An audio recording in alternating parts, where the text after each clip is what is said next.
हम लोग अपना सैंपल 3 स्टार्ट कर रहे हैं। सैंपल 3 का सेक्शन ए मैंने पहले ही अपलोड कर चुका हूँ। इसका 1 से लेकर 20 क्वेश्चंस तक है। सारे के सारे क्वेश्चंस हमारे 1 मार्क्स के थे। इसको मैं अपलोड कर चुका हूँ। अब हम लोग स्टार्ट करने जा रहे हैं section B and section C. ये हमारी इस वीडियो में रहेगी। सेक्शन बी में हमारे 5 क्वेश्चंस हैं और सारे के सारे क्वेश्चंस हमारे 2 मार्क्स के हैं। तो चलिए सबसे पहले देखते हैं सेक्शन बी का क्वेश्चन नंबर 21। इसमें हमें ऑप्शन भी दिया गया है, इधर हम लोग ए पार्ट कर सकते हैं या फिर हम लोग बी पार्ट कर सकते हैं। करना है कि ये हमारा कंपोजिट नंबर होना चाहिए। बच्चों पहले समझिए कंपोजिट नंबर और प्राइम नंबर्स होते क्या है। प्राइम नंबर्स वो नंबर्स होते हैं जिसके कोई फैक्टर नहीं होते हैं। फॉर एग्जाम्पल जैसे कि प्राइम नंबर्स की बात करते हैं, प्राइम नंबर्स ऐसे नंबर होते हैं जिसका कोई दूसरा फैक्टर हो, जैसे कि हम 2 बोल सकते हैं, 3 बोल सकते हैं, 5 बोल सकते हैं, 7 हो गया, 11 हो गया, 13 हो गया। बच्चों ये ऐसे नंबर्स हैं जिसके कोई फैक्टर नहीं है, मतलब ये खुद की टेबल में बस आएंगे या फिर 1 की टेबल में आएंगे। तो 2 भी खुद की टेबल में आता है या फिर 1 की टेबल में आता है। ऐसे सारे के सारे नंबर है जो खुद की टेबल में आएंगे या फिर 1 में आएंगे। और जो कंपोजिट नंबर्स होते हैं हमारे, जैसे कि मान लीजिए 4 हो गया, 15 हो गया, 20 हो गया, इसके फैक्टर्स होते हैं जैसे कि 2 मल्टीप्लाई बाय 2। इसके प्राइम फैक्टर्स है 2 इंटू 2। इसका प्राइम फैक्टर है 3 मल्टीप्लाई बाय 5। इसका प्राइम फैक्टर है 2 मल्टीप्लाई बाय 2 मल्टीप्लाई बाय 5। तो जिसके प्राइम फैक्टर्स होते हैं उसको कंपोजिट नंबर कहते हैं, जिसका कोई फैक्टर नहीं होता उसको प्राइम नंबर कहते हैं। समझते हैं कैसे ये हमारा कंपोजिट नंबर है। यहाँ हमें दिया गया है 17 multiply by 11 multiply by 2 plus 17 multiply by 11 multiply by 5। इसे हमें कंपोजिट नंबर प्रूफ करना है, बताना है कैसे ये कंपोजिट नंबर होगा। यहाँ पे देखिए हमारा 17 और 11, यहाँ पे भी 17 और 11, प्लस के इधर और प्लस के उधर दोनों जगह हमारा कॉमन मिल रहा है। तो हम यहाँ पे 17 मल्टीप्लाई बाय 11 को कॉमन ले लेंगे। यहाँ पे हमारा बचेगा 2, प्लस लगाएंगे, यहाँ पे हमारा बचेगा 5। तो ये जो हमारा नंबर आ जाएगा 17 multiply by 11 multiply by 5 plus 2 हमारा हो जाएगा 7। तो हमारा ये जो है, ये नंबर जो है हमारा फैक्टर्स में है, मतलब 17 मल्टीप्लाई बाय 11 मल्टीप्लाई बाय 7। तो ये हमारा 3 प्राइम फैक्टर्स के नंबर्स में है। तो बच्चों हम इसको यहाँ लिख सकते हैं, since 17 multiply by 11 multiply by 7 is expressed as the product of their primes, as the product of their prime. Therefore 17 multiply by 11 multiply by 2 plus 17 multiply by 11 multiply by 5 is a composite number। कहने का मतलब बच्चों ये है कि हमने इसको express कर दिया है इनके प्राइम फैक्टर्स के टर्म में। जब भी हम किसी नंबर को प्राइम फैक्टर्स के टर्म में एक्सप्रेस कर देते हैं फैक्टर्स में, तो ये हमारा कंपोजिट नंबर हो जाता है। ये हमारा और पार्ट था इसका, या तो हमें ये ऑप्शन करना था या तो हमें ये करना था। चलिए इसको भी देख लेते हैं। हमें दिया गया है गिवन दैट एचसीएफ 306 और 657 का जो एचसीएम है हमें वो 9 गिवन है। हमें इसका एलसीएम फाइंड करना है। तो बच्चों ये बहुत ही इंपॉर्टेंट क्वेश्चन है, इससे एक क्वेश्चन जरूर बन रहा है। तो बच्चों ये क्वेश्चन आपके एग्जाम पॉइंट ऑफ व्यू से बहुत इंपॉर्टेंट है, क्योंकि इस तरह के शॉर्ट क्वेश्चन आपसे पूछे जा रहे हैं। इधर ये 1 मार्क्स से पूछे जाएंगे या फिर आपके 2 मार्क्स से पूछे जाएंगे। इसका जो फॉर्मूला होता है हमारा, HCF multiply by LCM equals to product of 2 number. ये बच्चों फॉर्मूला होता है, इस फॉर्मूले को एकदम याद कर लीजिएगा। इसकी चलिए वैल्यू रखते हैं, उसको सॉल्व करते हैं। तो एचसीएफ जो हमें गिवन है वो हमें गिवन है 9। तो यहाँ पे एचसीएफ की जगह हम लिखेंगे 9 मल्टीप्लाई बाय एलसीएम हमें नहीं पता, तो एलसीएम की जगह हम लोग लिख देंगे LCM equals to product of 2 number. दोनों नंबर का हमें मल्टीप्लिकेशन करना है। तो पहला नंबर हमारा 306 है और सेकंड नंबर है हमारा 657। इन दोनों का प्रोडक्ट हो जाएगा। तो जो एलसीएम हो जाएगा हमारा वो हो जाएगा 306 मल्टीप्लाई बाय 657 अपॉन 9। बच्चों यहाँ पे 9 मल्टीप्लिकेशन में था, इधर आके ये डिवीजन में हो गया। अब इसको जब हम कट करेंगे तो 3 3 जा 9 हो जाएगा, 3 1 जा 3 0 और 3 2 जा 6 हो जाएगा। फिर 3 1 जा 3 हो जाएगा, यहाँ हो जाएगा 3 3 जा 9 3 4 जा 12। तो जो हमारा एलसीएम आ जाएगा वो हो जाएगा 34 मल्टीप्लाई बाय 657। बच्चों जब हम इन दोनों को मल्टीप्लाई करेंगे तो जो हमारा आंसर आएगा वो आएगा 2 2 3 3 8। यही हमारा आंसर पूछा गया था इसका एलसीएम। तो ये हमारा 2 मार्क्स का क्वेश्चन नंबर 21 कंप्लीट हो गया। चलिए बच्चों स्टार्ट करते हैं क्वेश्चन नंबर 22। ये भी हमारा 2 मार्क्स का है। हमें डिस्टेंस फाइंड करना है। पॉइंट ए दिया गया 10 cos थीटा, 0 और पॉइंट बी दिया गया 0, 10 sin थीटा। इनके बीच का हमें डिस्टेंस फाइंड करना है। सबसे पहले बच्चों डिस्टेंस फॉर्मूला याद रखिए क्या होता है। डिस्टेंस फॉर्मूला जो हमारा होता है वो होता है under root x2 minus x1 का whole square plus y2 minus y1 का होल स्क्वायर। तो यहाँ पे बच्चों ये हमारा 0x2 है और ये हमारा y2 है। इसी तरह 10 cos थीटा हमारा x1 है और 0 हमारा y1 है। चलिए यहाँ पे वैल्यू रखते हैं इनकी और डिस्टेंस फाइंड करते हैं। यहाँ पे हम लिखेंगे अंडर रूट x2 हमें गिवन है 0, 0 माइनस x1 है हमारा 10 cos थीटा, 10 cos थीटा का होल स्क्वायर प्लस y2 हमें दिया गया 10 sin theta, 10 sin theta minus 0 का होल स्क्वायर। अब चलिए इसको सॉल्व करते हैं। यहाँ पे हो जाएगा हमारा 0 माइनस 10 cos का थीटा मतलब माइनस का 10 cos थीटा का होल स्क्वायर, यहाँ पे प्लस 10 sin थीटा का होल स्क्वायर। यहाँ पे 0 था इसलिए 0 की कोई वैल्यू नहीं है इसलिए 10 sin थीटा का होल स्क्वायर हो गया इक्वल्स टू, यहाँ पे लिखेंगे माइनस 10 cos थीटा का होल स्क्वायर होगा, 10 का स्क्वायर हमारा होता है प्लस का 100, तो यहाँ पे प्लस का 100 हो जाएगा, यहाँ पे हो जाएगा cos स्क्वायर थीटा। इसी तरह यहाँ पे 10 का स्क्वायर हमारा फिर 100 हो जाएगा, साइन थीटा का स्क्वायर हो जाएगा साइन स्क्वायर थीटा। फिर यहाँ पे 100 कॉमन है दोनों जगह पे, तो हम यहाँ लिख लेंगे अंडर रूट 100 को कॉमन ले लेंगे और यहाँ हो जाएगा cos square theta plus sine square theta. बच्चों जो cos square theta plus sine square theta की वैल्यू होती है वो 1 होती है। हमें पता है जो वैल्यू है cos square theta plus sine square theta की जो वैल्यू होती है वो 1 होती है। इसमें हम रख देंगे तो हमें यहाँ पे मिल जाएगा 100, यहाँ पे आ जाएगा इसकी जगह पे cos square theta plus sine square theta की जगह पे हमारा 1 आ जाएगा, तो यहाँ पे 1 रख देंगे। अब हम जब इसको सॉल्व करेंगे तो ये हमारा हो जाएगा रूट 100 का मतलब यहाँ पे 10 का स्क्वायर है और एक 10 हमारा बाहर आ जाएगा, इसका जो डिस्टेंस हो जाएगा इसके बीच का वो हो जाएगा 10 यूनिट। तो हम यहाँ लिख सकते हैं distance between A and B is 10 unit, ये हमारा आंसर आ जाएगा, ये आंसर रहेगा। चलिए बच्चों क्वेश्चन नंबर 23 स्टार्ट करते हैं। इसमें हमें गिवन है ratio of height of a tower and length of it shadow. Shadow की और टावर का जो रेशियो दिया गया है वो दिया है √3:1। What is the angle of elevation of sun. हमें एंगल ऑफ एलिवेशन फाइंड करना है, मतलब हम यहाँ पे हमें थीटा फाइंड करना है। मान लेते हैं ये हमारा टावर है, इसका जो रेशियो दिया गया है इसको हम मान लेते हैं परपेंडिकुलर या फिर हम मान लेते हैं हाइट ऑफ टावर मान लेते हैं इसको हम। ये हमारा बेस है या फिर हम कह सकते हैं शेडो यहाँ पे पड़ रही है हमारी टावर की। तो जो रेशियो दिया गया है हमें height of tower upon shadow on ground, shadow on the ground, इसका जो रेशियो हमें दिया गया है वो दिया गया है √3:1 मतलब √3/1। ये बच्चों हमें गिवन है, तो मान लेते हैं हमारा अगर ये √3 है, ये अगर हमारा √3 है तो ये हमारा 1 है, ये हम मान लेते हैं।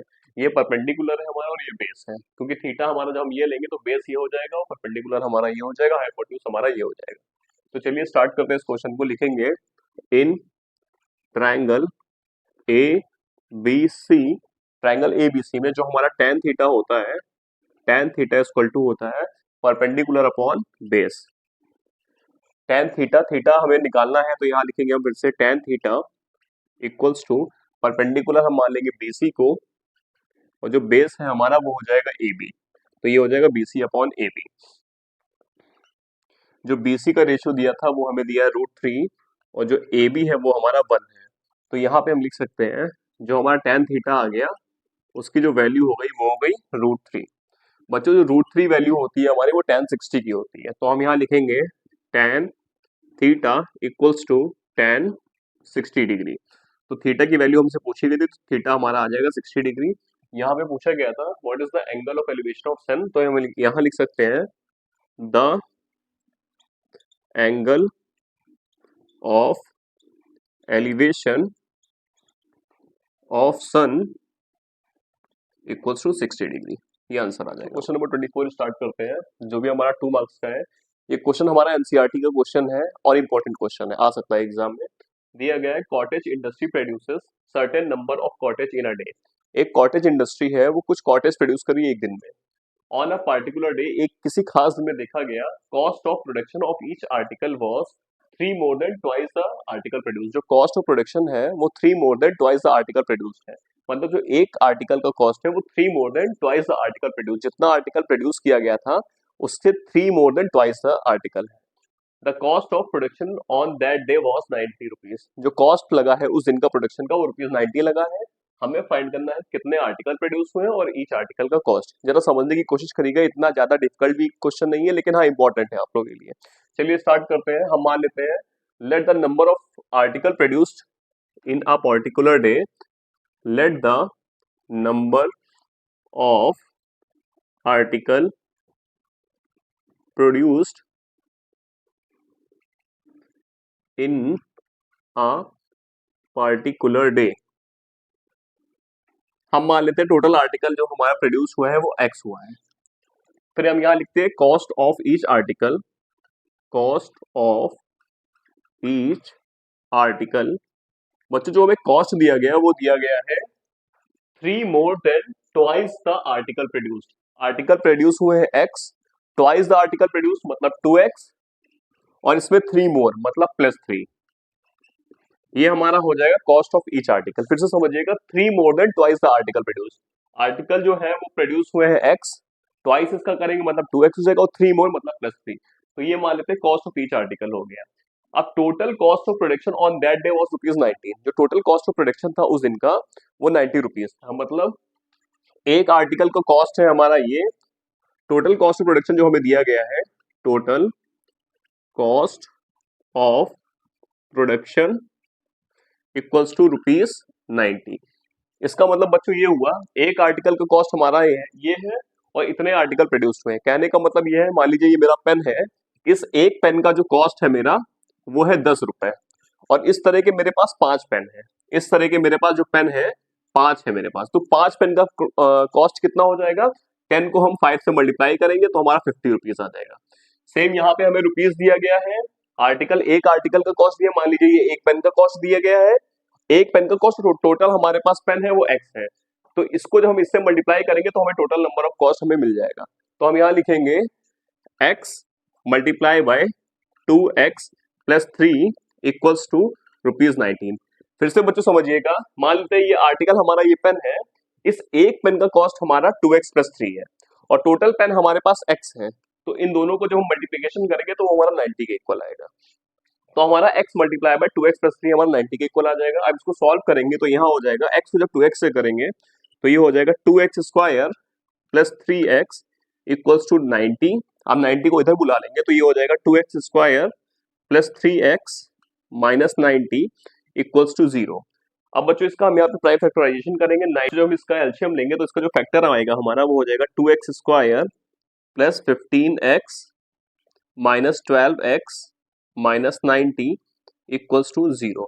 अब बच्चों ये हम कैसे लाते हैं जरा इसको समझ लीजिएगा। मल्टीप्लाई करने पे लाना है हमें माइनस का 180, मल्टीप्लाई करने पे लाना था माइनस का 180। तो मतलब हम जब 15 को माइनस 12 से मल्टीप्लाई करेंगे, प्लस 15 को जब माइनस 12 से मल्टीप्लाई करेंगे तो हमारा माइनस का 180 आ जाएगा, और प्लस माइनस करने पे हमारा प्लस का 3 आना चाहिए।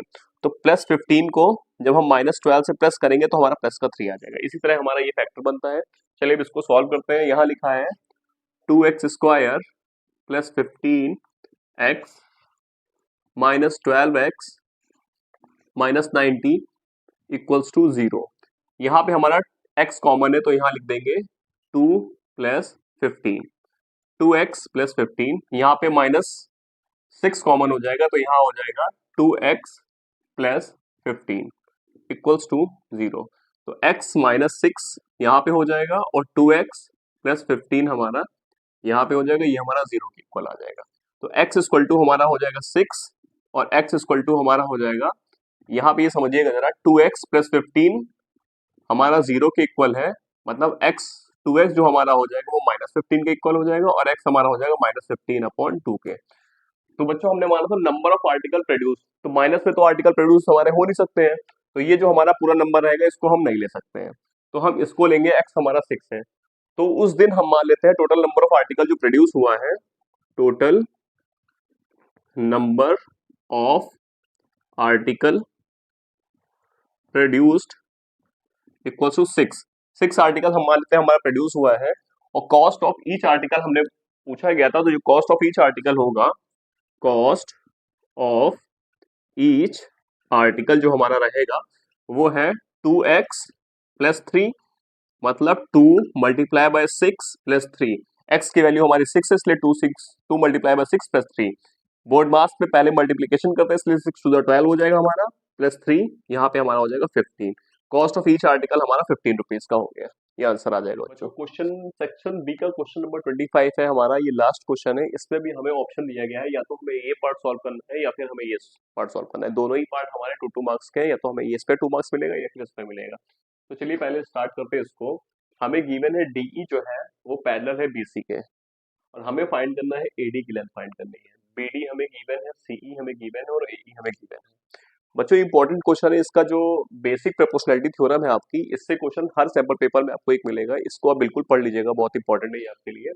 हम यहाँ लिखेंगे in triangle ABC, triangle ABC में इफ अगर हमारा डीई पैरेलल रहे बीसी के, अगर डीई जो है वो बीसी के पैरेलल है तो हम कह सकते हैं, तो हम ये कह सकते हैं कि साइड्स हमारी सेम रेशियो में है। तो हम कह सकते हैं जो एडी है हमारा, AD upon BD equals to AE upon EC. इसको हम कह सकते हैं ये हमारा बेसिक प्रोपोर्शनैलिटी थ्योरम की वजह से हम इसको कह सकते हैं। अब हमें बच्चों एडी की वैल्यू फाइंड करनी है, तो हम यहाँ लिखेंगे एडी अपॉन बीडी हमें गिवन है 7.2 इक्वल्स टू एई 1.8 है, और यहाँ पे जो हमारा ईसी है वो 5.4 है। चलिए इसको सॉल्व करते हैं। तो हम यहाँ लिखेंगे AD equals to 1.8 multiply by 7.2 upon 5.4। यहाँ पे 7.2 डिवीजन में था, इधर आके ये मल्टीप्लिकेशन में हो गया, इसलिए 1.8 मल्टीप्लाई बाय 7.2 हो गया, अपॉन में 5.4 हो गया। 18 1 18 होता है, 18 3 54 होता है हमारा। तो हमने इसको पॉइंट से पॉइंट पहले हमने हटा दिया, फिर 18 3 54 हो गया, 3 1 3 हो गया, 3 2 6 होता है हमारा, फिर 1 बचा, 3 4 12 हो गया। तो जो हमारा एडी आ गया, लेंथ ऑफ एडी जो हमारी हो गई वो हो गई 2.4 सेंटीमीटर। तो बच्चों जो एडी की लेंथ आ जाएगी वो हो जाएगी 2.4 सेंटीमीटर। ये पार्ट हमारा कंप्लीट हुआ। अब चलिए इसकी तरफ आते हैं। इसमें हमें गिवन है एक हमारा पैरेललोग्राम हमें गिवन है, एबीसीडी हमारा एक पैरेललोग्राम है। ये साइड इसके पैरेलल है और ये साइड हमारी इसके पैरेलल है। क्वेश्चन में गिवन है कि जो AB है ये CD के पैरेलल है, और ये पूरा AE जो है वो BC के पैरेलल है। ये हमें गिवन है, तो जो गिवन है पहले यहाँ लिख लेते हैं। गिवन है हमारा AB पैरेलल टू CD और AE पैरेलल टू BC। ये पार्ट हमें गिवन है। हमें प्रूव करना है triangle ABE is similar to triangle CFB के सिमिलर होना चाहिए। इसको चलिए प्रूव करते हैं। सबसे पहले हम यहां लिखेंगे in triangle ABE and triangle CFB। तो इसको प्रूव बच्चों कैसे करेंगे, हमें एंगल क्राइटेरिया को इक्वल रखना पड़ेगा। सबसे पहले समझिए, अगर ये दोनों पैरेलल लाइंस है हमारी, तो देखिए यहाँ पे ये Z बन रहा है, ये ऐसे Z बन रहा है, तो जो हमारा ये वाला एंगल हो जाएगा, ये एंगल हमारा इस वाले एंगल के इक्वल होगा, क्योंकि यहाँ पे दो पैरेलल लाइंस है। जब पैरेलल लाइंस में Z बनता है तो ये हमारा अल्टरनेट एंगल होता है। तो हम यहाँ लिखेंगे angle A E B equals to angle CBF। Bracket में हम लिख सकते हैं यहाँ पे अल्टरनेट एंगल। फिर दूसरी चीज हम फाइंड करते हैं बच्चों, यहाँ पे जो हमारा ये है, ये वाला एंगल है जो हमारा, ये वाला वो इक्वल होगा हमारे इस वाले एंगल के। हम यहाँ लिखेंगे angle BAE, angle BAE equals to angle BCF। बच्चों ये क्यों इक्वल हुआ, क्योंकि जो हमारे अपोजिट एंगल होते हैं पैरेललोग्राम के वो इक्वल होते हैं। जैसे मान लीजिए ये हमारा पैरेललोग्राम है, ये एंगल हमारा इसके इक्वल होता है, और जो ये एंगल हमारा होता है वो इसके इक्वल होता है।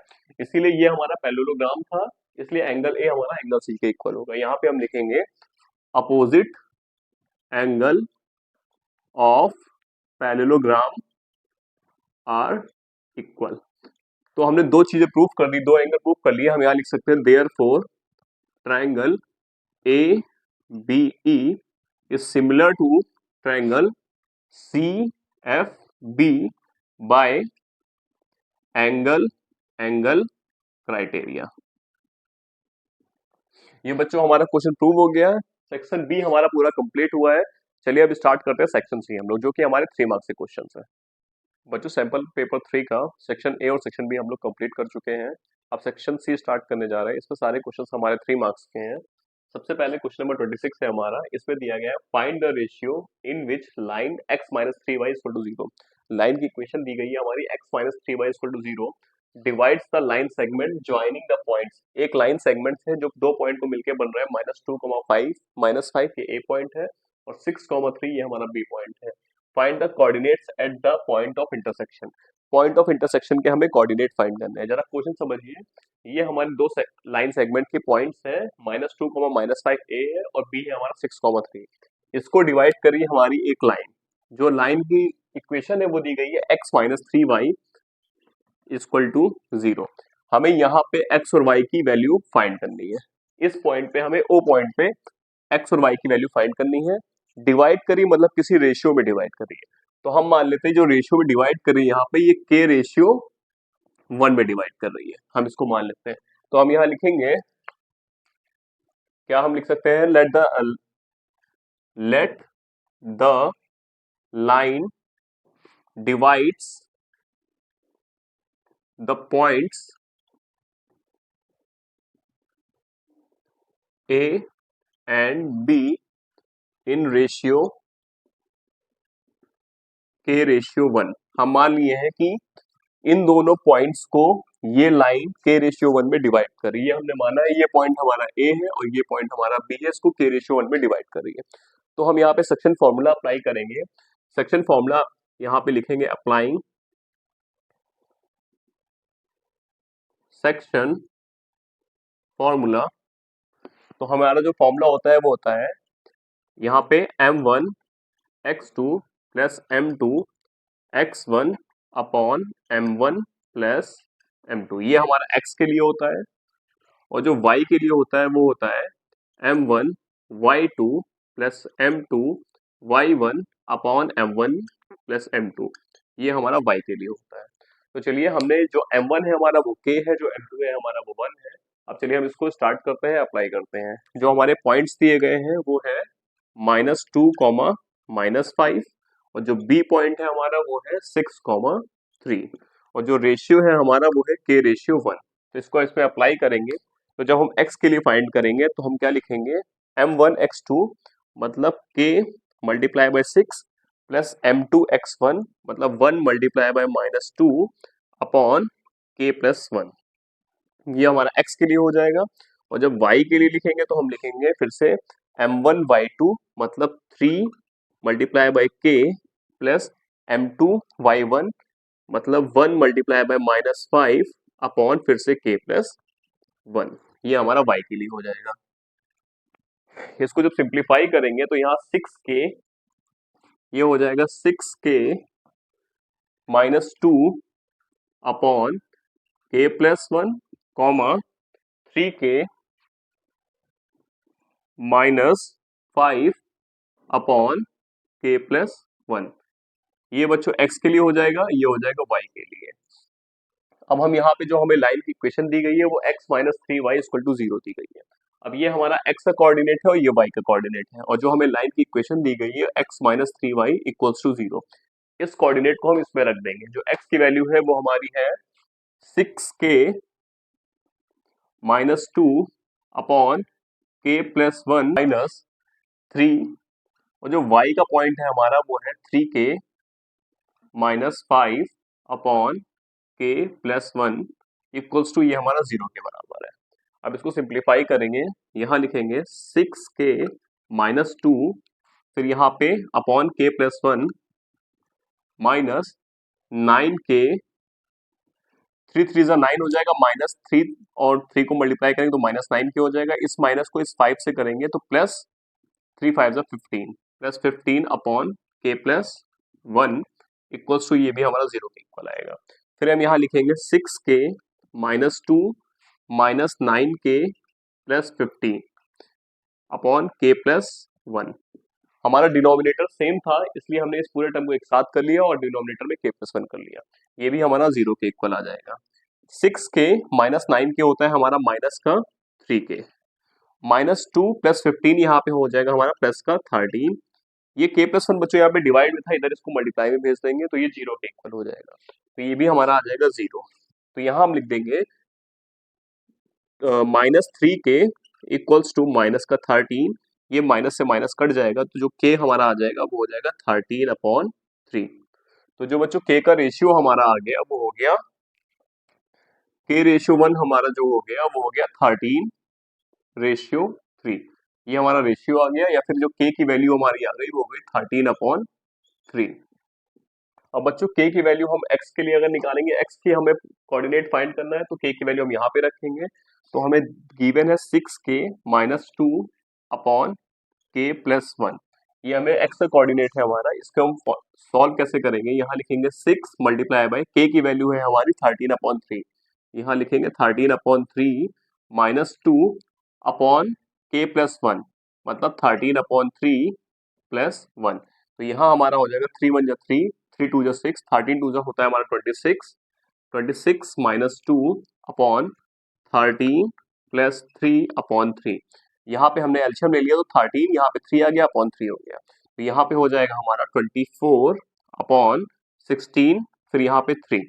बच्चों यहाँ से 16, 4 4 16 होता है, 4 6 24 होता है, 2 2 4 हो जाएगा, 2 3 6 हो जाएगा। अब ये 3 हमारा, ये नंबर हमारा बनेगा 3 अपॉन फिर 2/3, ये 3 ऊपर चला आएगा तो ये बचेगा 3 multiply by 3/2 equals to 9/2।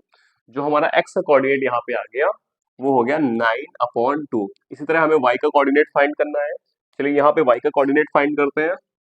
y हमें दिया गया है 3k - 5/k+1।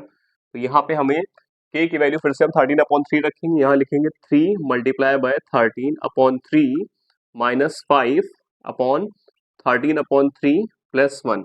इसको सॉल्व करेंगे तो यहाँ से 3 से 3 कैंसिल हो जाएगा, यहाँ लिखेंगे 13 - 5/13 +3/3। तो यहाँ हो जाएगा 8/16, फिर यहाँ पे ये 3 है इसको ऊपर भेज देंगे तो यहाँ पे मल्टीप्लाई में आ जाएगा 3। 8 1 जा 8 होता है, 8 2 जा 16 होता है, तो हमारा ये हो जाएगा 3/2। तो ये हमारा y का कोऑर्डिनेट आ जाएगा 3/2। तो यहाँ पे y का लिखेंगे कोऑर्डिनेट 3/2 और x का कोऑर्डिनेट है हमारा 9/2। ये हमारा आंसर आ जाएगा। सेक्शन 3 का question number 27 most important question है, एनसीईआरटी का फेवरेट क्वेश्चन है ये। रूट से या तो रूट 7 में आपके पास एक क्वेश्चन आपको दिखेगा, या तो 5 + 2 √7 इस टाइप का कुछ आपको रूट 7 में एक क्वेश्चन दिखेगा जरूर आपको, जिसमें आपको ये प्रूफ करना होगा कि ये एक इर्रेशनल नंबर है। इस क्वेश्चन को आप एकदम याद कर लीजिए, क्योंकि इस तरह के क्वेश्चन आपके आना ही आना है, मतलब 100% ये मतलब 99% तो है ही कि इस तरह के क्वेश्चन एक आपसे फर्स्ट चैप्टर का जरूर आएगा। तो इसमें जो गिवन है वो है show that 5 + 2 √7 is an irrational number. हमें ये शो करना है कि 5 + 2 √7 हमारा एक इर्रेशनल नंबर होना चाहिए, जबकि हमें गिवन क्या है, √7 is given to be a irrational number. √7 हमें इर्रेशनल नंबर गिवन है, हमें इसको इर्रेशनल नंबर प्रूव करना है। तो जो हमें गिवन है सबसे पहले यहाँ लिख देते हैं, गिवन है हमें √7 इज एन इर्रेशनल नंबर। ये हमें इर्रेशनल नंबर गिवन है और हमें इसको प्रूफ करना है कि ये हमारा इर्रेशनल नंबर है। तो हम यहाँ एज्यूम करते हैं, लेट अस एज्यूम दैट, हम मान लेते हैं 5 + 2 √7 is an rational is a rational number therefore, इसको हम रेशनल नंबर मान लेते हैं 5 + 2 √7 को। हमें प्रूफ करना है इरेशनल, लेकिन हम इसको रेशनल मानते हैं। तो जब हम इसको रेशनल नंबर मान लेंगे तो हम यहाँ लिखेंगे therefore 5 + 2 √7 can be written in the form of a/b। अगर हमारा इरेशनल नंबर है ये तो हमारा सॉरी अगर हमारा ये रेशनल नंबर है तो सारे रेशनल नंबर हमारे a/b के फॉर्म में लिखे जाते हैं। तो 5 + 2 √7 को भी हम a/b के फॉर्म में लिख सकते हैं। तो यहाँ पे हमारा जो स्टेटमेंट है हम ये कह सकते हैं 5 + 2 √7 जो हमारा है उसको हम a/b के फॉर्म में लिख लेंगे। अब हम यहाँ ये भी कह सकते हैं, यहाँ पे 5 प्लस में इसको इधर भेज देंगे, ये माइनस में हो जाएगा, तो यहाँ पे 2√7 इक्वल टू हो जाएगा a/b -5। अब यहाँ पे 2√7 इक्वल्स टू, यहाँ पे एलसीएम लेंगे तो यहाँ हमारा हो जाएगा a-5b/b, ये हो जाएगा। उसके बाद हम 2 इधर मल्टीप्लीकेशन में, इसको इधर भेजेंगे, डिवीजन में आ जाएगा, तो हम यहाँ लिखेंगे √7 इक्वल्स टू a-5b/2b, ये आ जाएगा। ए और बी बच्चों हमारा एक इंटीजर है, तो हम कह सकते हैं here a and b are integers. यहाँ पे हमारे ए और बी दोनों इंटीजर हैं। अगर ए और बी दोनों इंटीजर है मतलब ये हमारा फैक्टर बन रहा है, और हमें दिया गया था √7 एक इर्रेशनल नंबर, मतलब इसका कोई फैक्टर नहीं होना चाहिए, लेकिन यहाँ पे देखिए बन रहा है, तो हम यहाँ कह सकते हैं देयरफॉर, इसका मतलब √7 भी हमारा क्या हो गया, इस अ रेशनल नंबर हो गया। ये हम बच्चों √7 a-5b/2b के फॉर्म में हो गया, इसका मतलब ये रेशनल नंबर बन गया। लेकिन क्वेश्चन में हमें दिया था √7 एक हमारा इर्रेशनल नंबर, तो हम यहाँ लिखेंगे देयरफॉर आवर assumption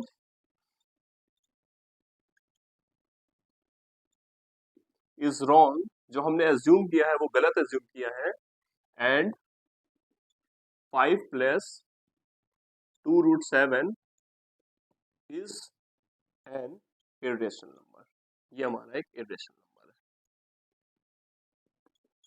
ऐसे ही बच्चों आपको ये वाला क्वेश्चन पूरा याद कर लेना है, मोस्ट इंपॉर्टेंट क्वेश्चन है आपके लिए ये। सेक्शन फिगर क्वेश्चन नंबर 28 है, इसके दो पार्ट है हमारे, पार्ट ए करेंगे, उसके बाद और है, उसका मतलब ऑप्शन दिया गया है हमें पार्ट बी में। चलिए सबसे पहले पार्ट ए सॉल्व करते हैं। इसमें भी गिवन है इन अ इक्विलेटरल ट्रायंगल, हमें एक इक्विलेटरल ट्रायंगल एबीसी गिवन है। इक्विलेटरल ट्रायंगल हमारा वो ट्रायंगल होता है जिसकी सारी साइड्स हमारी इक्वल होती है। तो ये जो ए बी सी है, इसमें ए बी बी सी और सी है, तीनों हमारे इक्वल है, A B equal to B C, B C equal to C है हमारा। उसके बाद दिया गया है हमें प्रूफ क्या करना है, 3 times the square of one side is equal to the 4 times the square of one of its altitude. हमें प्रूफ करना है कि जो इसकी साइड है, ये 3 साइड में से इस पर किसी एक साइड का 3 टाइम्स हम लोग ले लेंगे। मान लीजिए 3ab है, 3ab का स्क्वायर हमारा, ये जो एल्टीट्यूड AD है इसके 4 टाइम्स के स्क्वायर के बराबर होना चाहिए। फिर तो समझिए मैंने क्या कहा, मैंने कहा इसके जो साइड से AB BC CA, इन्होंने कहा है 3 times the square of its one side, इसकी एक साइड का 3 टाइम्स का स्क्वायर हमें लेना है, वो इक्वल हमें करना है 4 times the square of its altitude, 4 times हमें इसके एल्टीट्यूड के स्क्वायर के इक्वल हमें प्रूफ करना है। सबसे पहले हम यहाँ लिख लेते हैं इन अ ट्रायंगल ADC, हम ट्रायंगल ADC लेते हैं, ADC ये हम ट्रायंगल लेते हैं। हमारा ABC एक इक्विलेटरल ट्रायंगल है, तो AC हमारा हमने A माना है, BC भी हमारा A रहेगा और BA भी हमारा A रहेगा। लेकिन यहाँ पे अगर हम ADC लेंगे तो ये हमारा AC तो A रहेगा, लेकिन जो DC रहेगा हमारा वो A का आधा रहेगा, तो इसको हम लिख सकते हैं A/2। ये हमारा DC जो हो जाएगा वो A/2 हो जाएगा बच्चों।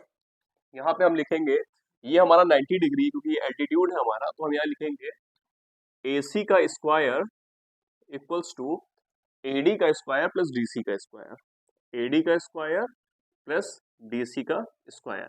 ये हमने पाइथागोरस थ्योरम से लिखा, ये परपेंडिकुलर था हमारा, इसके सामने वाले हाइपोटेन्यूज हो गई, तो हमने लिखा AC का स्क्वायर इक्वल टू AD का स्क्वायर प्लस DC का स्क्वायर, ये हमने कहा। उसके बाद AC हमने माना है A, तो AC की जगह हम रख देंगे A, तो यहाँ हो जाएगा A का square equals to AD, AD हमें प्रूफ करना है इसलिए इसको AD का स्क्वायर ही लिखा रहने देंगे। और जो हमें DC है, जो हमें DC गिवन है पूरा, हमें BC A है, DC BC का हाफ, इसलिए A/2 हमारा हो जाएगा, तो यहाँ DC की जगह हम लिख देंगे A/2 का होल स्क्वायर। फिर इसको हम AD को यहीं लिखा रहने देंगे, इसको इधर बुला लेंगे, तो यहाँ लिखेंगे A स्क्वायर माइनस A/2 का whole square equal to AD का स्क्वायर। तो जो हमारा AD का स्क्वायर आ जाएगा वो हो जाएगा A square minus A square upon 4। यहाँ पे इसका स्क्वायर करेंगे, A का स्क्वायर हमारा A स्क्वायर हो जाएगा और 2 का स्क्वायर हमारा 4 हो जाएगा, तो हम यहाँ लिखेंगे AD का स्क्वायर इक्वल्स टू 4 इधर आ जाएगा, तो यहाँ हो जाएगा 4A square minus A square upon 4। तो यहाँ फिर से हम लिखेंगे AD का square equals to 4A square में से A स्क्वायर अगर हमारा कैंसिल हो जाएगा तो हमारा बचेगा 3 ए स्क्वायर और यहाँ डिनोमिनेटर में हमारा आ जाएगा 4। 4 को इधर भेज देंगे तो ये हमारा हो जाएगा 4 AD का square equal to 3A square. अब बच्चों हमने ए को क्या माना था, ए हमारा था AB BC और CA, इन सबको हमने ए मान लिया था। तो हम इनमें से किसी एक को भी रख लेते हैं, मान लीजिए हम AB को रख लेते हैं, ए की जगह हम AB रख लेते हैं। तो यहाँ हम लिखेंगे 4AD का स्क्वायर इक्वल्स टू 3, ए की जगह हम AB लिख देंगे, AB का स्क्वायर। यही बच्चों हमें प्रूफ करना था, 3 times the square of its one side, 3 times the square of its one side is equal to the 4 times the square of its altitude. ये हमें प्रूफ करना था, ये वाला हमारा आंसर आ जाएगा। ये हमने हेंस प्रूफ किया। स्टार्ट करते हैं सेक्शन सी का क्वेश्चन नंबर 28। इसका हमने ए पार्ट पहले सॉल्व किया है, ये हमें और में दिया गया है, मतलब या तो हमें वो सॉल्व करना था या फिर हमें ये सॉल्व करना था। तो चलिए इसके बी पार्ट पे आते हैं। हमें गिवन है इन एन इक्विलेटरल ट्रायंगल, ये हमें एबीसी एक इक्विलेटरल ट्रायंगल गिवन है। इक्विलेटरल ट्रायंगल वो ट्रायंगल होते हैं जिसकी सारी साइड्स इक्वल होती है और सारे एंगल हमारे इक्वल होते हैं और ईच एंगल इसके 60 डिग्री के होते हैं। जैसे कि मान लीजिए ये हमारा इक्विलेटरल ट्रायंगल है, तो इसकी ऑल साइड्स इक्वल होंगी और सारे एंगल इसके 60 डिग्री होंगे, तो इसे हम इक्विलेटरल ट्रायंगल बोलते हैं। तो हमें गिवन है इक्विलेटरल ट्रायंगल, हमें प्रूव करना centroid and circumcentre of a circle coincide, मतलब जो इसका सर्कम सेंटर है और सेंट्रॉइड है दोनों एक के ऊपर एक कोइंसाइड कर रहे हैं, हमें प्रूव करना है। बच्चों जो सेंट्रॉइड होता है वो किसी भी ट्रायंगल को, ये जो इसके मीडियन है इसको 2:1 में डिवाइड करता है।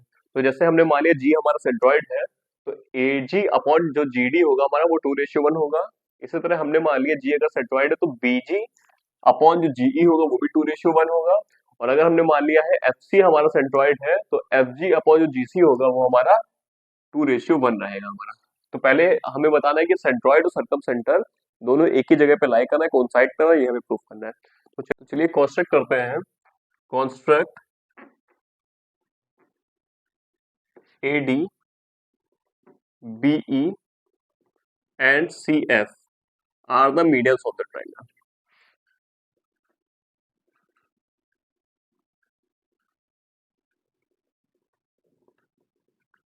जो बच्चों ABC हमारा ट्रायंगल है, इसमें AD हमारा मीडियन है, मतलब जो हमारा BD होगा वो DC के इक्वल होगा। इसी तरह CF हमारा मीडियन है, मतलब जो हमारा BF होगा वो FA के इक्वल होगा। और BE भी हमारा मीडियन है, मतलब जो हमारा CE होगा वो AE के इक्वल होगा। ये हमने मान लिया है। उसके बाद हम लिखते हैं late G be the centroid of a centroid of our triangle ABC। हमने मान लिया है कि G हमारा जो है वो सेंट्रॉइड है ट्रायंगल ABC का, इसको हमने मान लिया है। अब हमें प्रूव करना है कि ये सर्कम सेंटर भी होना चाहिए। तो चलिए स्टार्ट करते हैं। लिखेंगे हम इन ट्रायंगल BFC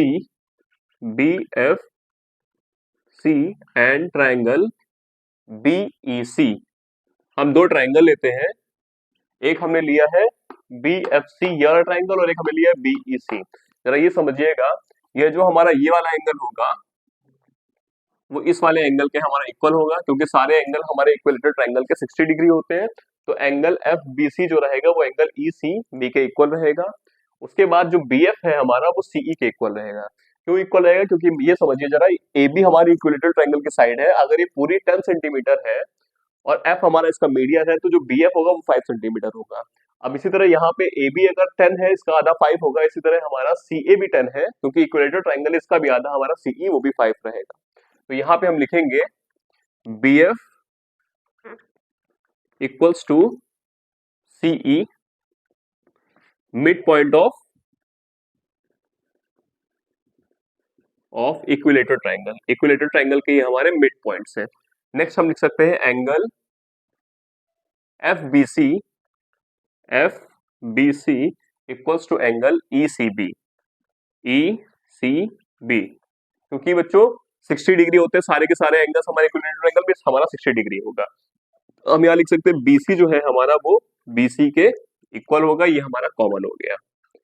तो हम यहाँ पे लिख सकते हैं देयरफॉर जो ट्रायंगल हमारा BCF है, ट्रायंगल BCF वो कॉन्ग्रुएंट हो गया ट्रायंगल BEC के बाय साइड एंगल साइड से, साइड एंगल साइड क्राइटेरिया से ये कॉन्ग्रुएंट हो गया। तो हम लिख सकते हैं देयरफॉर जो हमारा BE है, BE वो सी एफ के इक्वल हो जाएगा by C P C T से, ये इक्वल हो जाएगा। इसको हम इक्वेशन नंबर 1 मान लेते हैं। अब यहां पे हम लिखते हैं नाउ इन ट्रायंगल, अब हम ट्रायंगल लेते हैं A F C, A F C and triangle, और दूसरा ट्रायंगल लेते हैं A D C, A D C. Same बच्चों प्रॉपर्टी हम फिर सेम लगाएंगे। यहाँ पे हमारा जो ए एफ है वो पूरा ए बी का हाफ है, और जो यहाँ पे एडीसी में जो हमारा डीसी है वो एडीसी में बीसी का हाफ है। तो जो हमारा ए एफ रहेगा वो हो जाएगा डीसी के इक्वल, क्योंकि mid point of equilateral triangle. Second हम लिखेंगे हमारा एएफसी में ये जो हमारा एंगल ए रहेगा, ये वाला एंगल, यहां लिखेंगे angle F A C equals to, और जो हमारा ए डी सी में एंगल ये रहेगा equal to angle A C D. ये दोनों ही हमारे 60 डिग्री रहेंगे, क्योंकि इक्विलेटरल ट्रायंगल्स के एंगल है ये हमारे। थर्ड हम लिख सकते हैं हमें कॉमन कौन सी साइड मिल रही है, यहाँ पे ए एफ, और इसमें भी ए एफ सी में और एडीसी में हमारी ए सी दोनों साइड कॉमन है। तो हम यहाँ लिखेंगे A C equal to A C common. हम यहाँ लिखेंगे therefore triangle A F C is congruent to triangle A D C by side angle side. ये फिर हमने दोनों ट्रायंगल प्रूफ कर दिए, तो हम यहाँ लिख सकते हैं देयरफॉर जो हमारा एडी है वो सी एफ के इक्वल आ जाएगा, AD equal to C F by C P C T. इसको इक्वेशन नंबर 2 मान लेते हैं। अब हम लिखेंगे फ्रॉम इक्वेशन 1 एंड 2, इक्वेशन 1 और 2 को कंपेयर करते हैं। यहाँ पे BE equal to C F है, BE equal to C F है, और यहाँ पे C F equal to AD है, C F equal to AD है। तो बच्चों हम कह सकते हैं कि बीई सी एफ और एडी हमारा इक्वल हुआ। जो बीई है, जो सी एफ है और जो एडी है, तीनों हमारे इक्वल हुए। अब सेंट्रॉइड में हमें पता होता है 2:3 में 2:1 में सेंट्रॉइड डिवाइड करता है, तो हम बीई को 2/3 से लिख देंगे। यहाँ लिखेंगे 2/3 BE equals to 2/3 C F equals to 2/3 AD.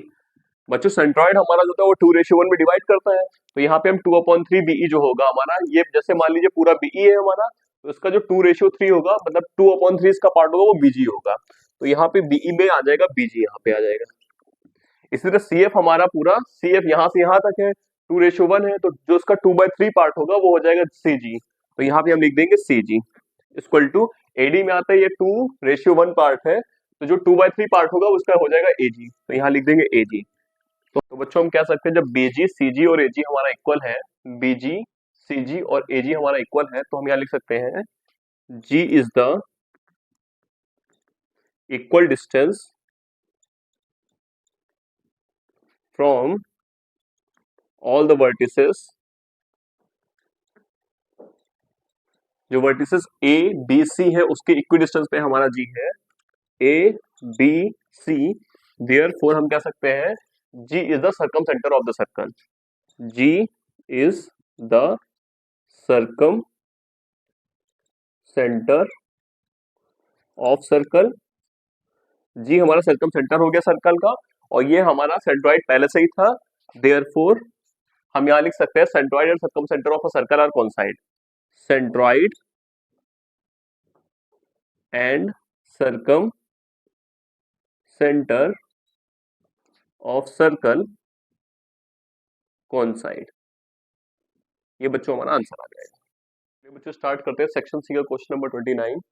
इसके भी दो पार्ट है, ए पार्ट पहले सॉल्व करते हैं। इसमें दिया गया if 1 zero of polynomial P X equal to A square plus 9 X square plus 45x plus 6a is reciprocal of other find A. जो क्वाड्रेटिक इक्वेशन हमारी होती है उसमें टू जीरोस हमारे होते हैं। एक होता है हमारा sum of zeros, sum of zeros जो हमारे होते हैं उसको हम बोलते हैं अल्फा प्लस बीटा, वो हमारा -b/a के इक्वल होता है। और जो प्रोडक्ट ऑफ जीरोस हमारे होते हैं, प्रोडक्ट ऑफ जीरोस, उसको हम बोलते हैं अल्फा बीटा, वो हमारा होता है सी अपॉन ए के इक्वल।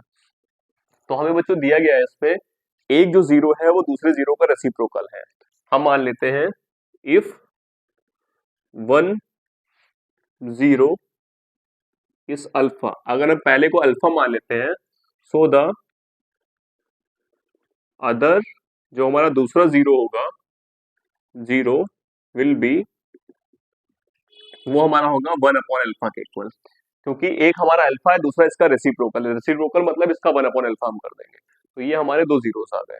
तो हम यहाँ लिखते हैं जो प्रोडक्ट ऑफ जीरो हमारा होता है, प्रोडक्ट ऑफ जीरो, वो हमारा होता है अल्फा बीटा। तो अल्फा हमारा अल्फा ही रहा, जो बीटा हमारा हो गया 1 अपॉन अल्फा हो गया, मल्टीप्लाई बाय 1 अपॉन अल्फा। ये हमारा जो प्रोडक्ट ऑफ जीरो है वो किसके इक्वल आता है, सी अपॉन ए के इक्वल होता है। तो यहाँ पे जो हमारा सी वाला टर्म है वो ये सी है हमारा, और जो ए है हमारा वो है ए स्क्वायर प्लस 9। तो हमारा ये सी अपॉन ए के इक्वल होता है। हम यहाँ पे लिखेंगे अल्फा, अल्फा से अल्फा कैंसिल हो जाएगा, यहाँ पे सिर्फ 1 बचेगा। जो हमारा 1 है वो इक्वल हो जाएगा सी अपॉन ए के। जो बच्चों सी था हमारा वो था 6a, और जो ए था हमारा वो था ए स्क्वायर प्लस 9, इसके इक्वल आ जाएगा। अब यहाँ पे डिवाइड में है, इधर आके ये मल्टीप्लाई में हो जाएगा। तो हम यहाँ लिखेंगे a square plus 9 equals to 6a। अब 6a को इधर इधर बुला लेंगे तो यहाँ हो जाएगा a square minus 6a plus 9 equals to 0। अब हमें इसका फैक्टर करना है और ए की वैल्यू फाइंड करनी है। तो चलिए इसका फैक्टर करते हैं। यहाँ पे हो जाएगा a square minus 3a plus 9 equals to 0। 3 और 3 माइनस 3 हमारा माइनस 6 हो जाएगा, और माइनस 3 को जब माइनस 3 से मल्टीप्लाई करेंगे तो प्लस का 9 आ जाएगा, इसलिए ये इसका फैक्टर हो गया। यहाँ पे a को कॉमन ले लेंगे यहाँ दोनों में से, जब यहाँ a कॉमन हो जाएगा तो यहाँ बचेगा a माइनस 3। फिर यहाँ पे माइनस 3 कॉमन ले लेंगे तो यहाँ पे बचेगा a माइनस 3 इक्वल्स टू 0। तो हमारा a माइनस 3 और फिर a माइनस 3, ये हमारा 0 के इक्वल आ गया। तो a की वैल्यू जो हमारी आ जाएगी वो हो जाएगी 3। हमसे पूछी गई थी what is the value of a, तो वैल्यू ऑफ a हमारी होगी 3। Value of a equals to 3, ये हमारा आंसर आ जाएगा। चलिए बच्चों स्टार्ट करते हैं क्वेश्चन नंबर 29, इसका बी पार्ट, ये ऑप्शनल पार्ट है हमारा। इफ 1 0 ऑफ पॉलिनोमियल, ये हमें पॉलिनोमियल दिया गया है, इसका जो 1 0 है वो 7 टाइम्स द अदर है, मतलब दूसरे जीरो के 7 टाइम है। हमें फाइंड द वैल्यू ऑफ के की वैल्यू हमें फाइंड करनी है। जो हमारे पास जीरोस होते हैं वो होते हैं अल्फा और बीटा के फॉर्म में। तो एक जीरो जो हमारा है वो दूसरे के 7 टाइम है। तो हम मान लेते हैं अल्फा हमारा 7 बीटा के इक्वल है। जो हमारा अल्फा है वो बीटा के 7 टाइम है, और जो बीटा है हमारा वो उसको हम बीटा ही मानते हैं। बीटा हमारा बीटा है, लेकिन जो अल्फा है हमारा वो 7 टाइम्स ऑफ बीटा है, इसको हम ये मान लेते हैं। तो इसको हम जो वैल्यू रखेंगे, यहाँ पे ये वाला पार्ट हमारा रहता है, इसको हम बोलते हैं सी, इस पार्ट को हम बोलते हैं बी, इस पार्ट को हम बोलते हैं ए। तो जो हमारा अल्फा प्लस बीटा होता है, अल्फा प्लस बीटा, वो हमारा होता है माइनस बी अपॉन ए। तो अल्फा प्लस बीटा मतलब 7b प्लस बी, 7 बीटा, ये हमारा अल्फा था और बीटा हमारा बीटा ही था, plus beta upon B. B है हमारा -8, और यहाँ पे माइनस पहले से लगा है तो यहाँ पे माइनस माइनस प्लस 8 हो जाएगा। ए है हमारा 3, तो यहाँ पे हो जाएगा 8 अपॉन 3। तो 7 बीटा प्लस बीटा हमारा हो जाएगा 8 beta, 8 beta equals to 8 upon 3।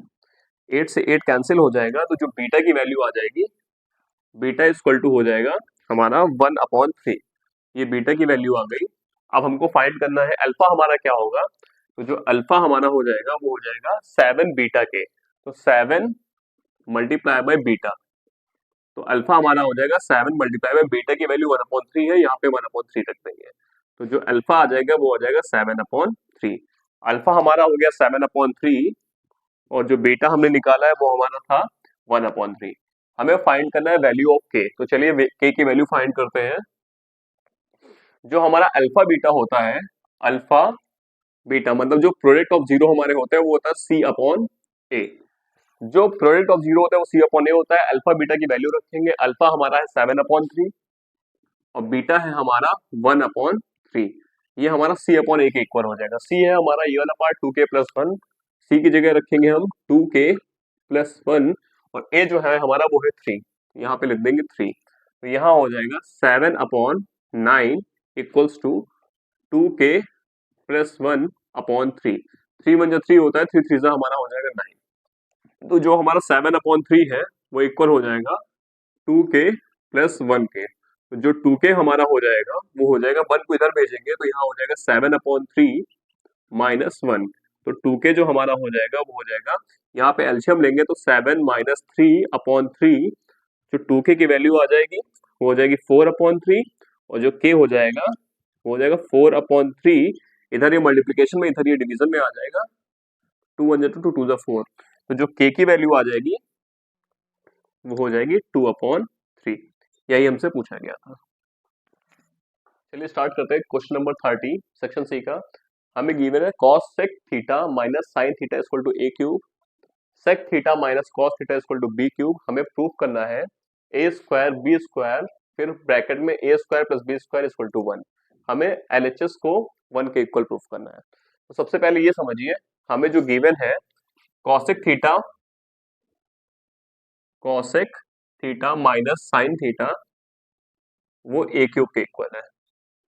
तो यहाँ पे cosec थीटा होता है हमारा 1/sin थीटा, तो यहाँ लिखेंगे 1/sin theta minus sin theta equals to a cube.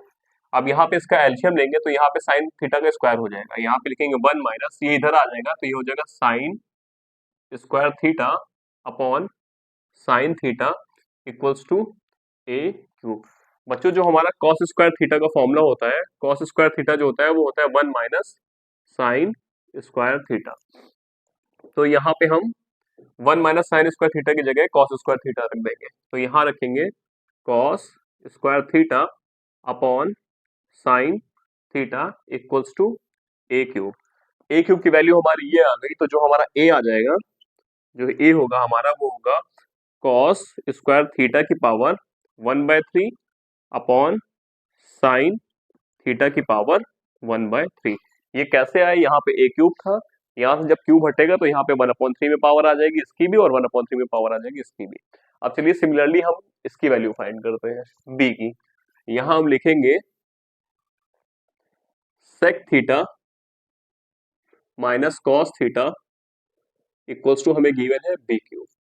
sec theta हमारा होता है 1/cos theta, 1/cos theta minus cos theta equals to b cube. ये इससे मल्टीप्लाई हो जाएगा, यहाँ लिखेंगे 1 minus cos square theta upon cos theta equals to b cube. जो बच्चों हमारा sin थीटा की वैल्यू होती है, sin theta sin square theta जो हमारा होता है वो होता है 1 माइनस cos स्क्वायर थीटा के। तो यहाँ पे हम 1 माइनस cos स्क्वायर थीटा की जगह रख देंगे sin स्क्वायर थीटा, तो यहाँ हो जाएगा sin square theta upon cos theta equals to b cube.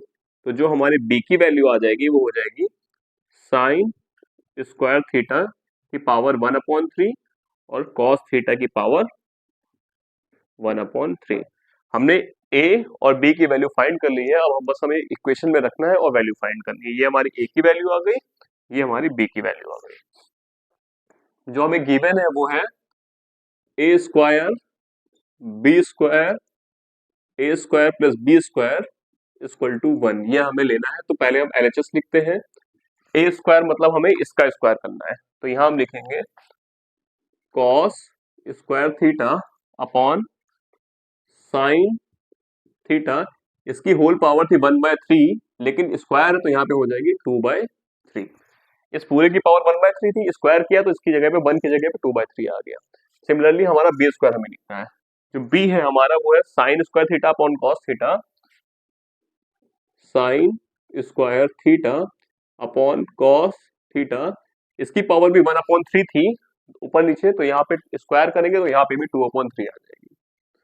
अब ब्रैकेट में हम लिखेंगे a स्क्वायर मतलब इसका स्क्वायर, तो हम यहाँ लिखेंगे cos square theta upon sine theta की पावर 2/3 प्लस यहाँ पे b स्क्वायर मतलब sine square theta upon cos theta की पावर 2/3। इतना टर्म हमारा आ जाएगा। अब चलिए इसको सिंप्लीफाई करते हैं यहाँ पे, तो जो हमारा रहेगा ये समझिए, ये हो जाएगा हमारा cos की पावर 4/3 थीटा, 2 से 2 मल्टीप्लाई हो जाएगा तो 2 टू ज़ा 4 और यहाँ पे 3 डिनोमिनेटर में आ जाएगा, अपॉन यहाँ होगा साइन की पावर 2/3।